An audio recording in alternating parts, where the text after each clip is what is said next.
Assalamualaikum warahmatullahi wabarakatuh.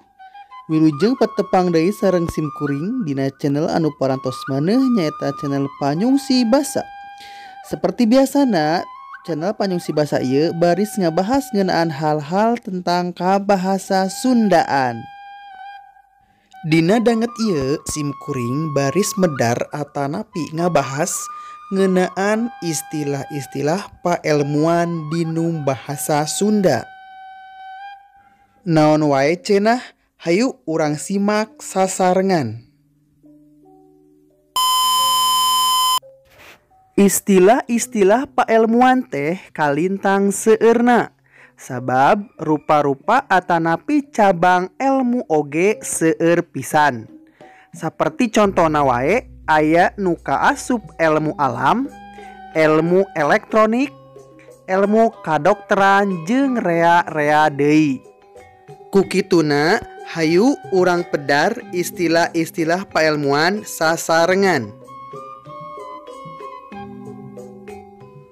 Astronomi nyaeta ilmu nu ngabahas bentang-bentang atawa ilmu perbintangan.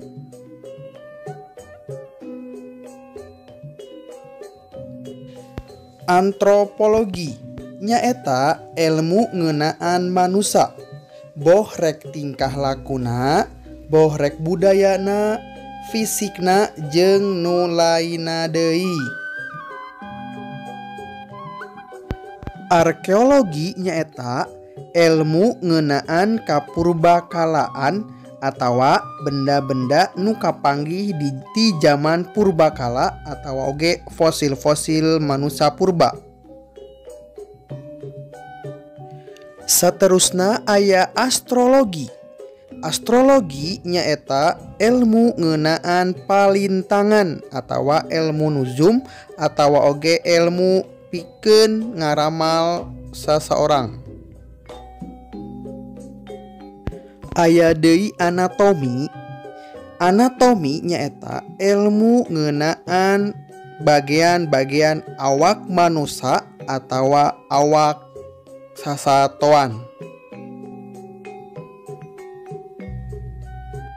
Sedengkeun biologi nyaeta ilmu ngeunaan kahirupan atawa disebut oge ilmu hayat.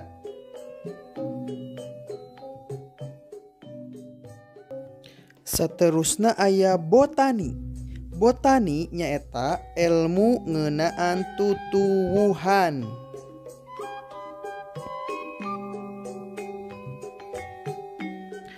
Etimologi nyaeta ilmu ngeunaan asal usul kecap.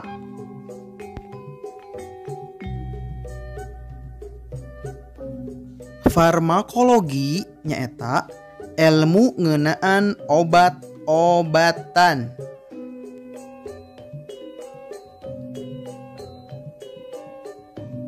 Aya deui geografi nyaeta ilmu ngeunaan bumi atawa hal-hal nu aya di bumi.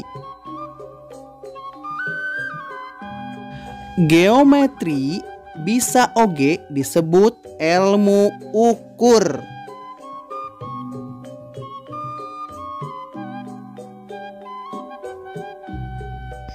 Linguistik nyaeta ilmu ngeunaan basa.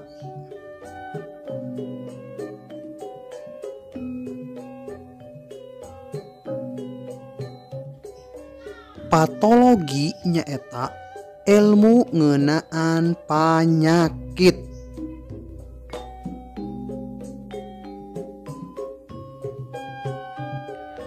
Psikologi nyaeta ilmu ngeunaan kajiwaan atawa ilmu jiwa.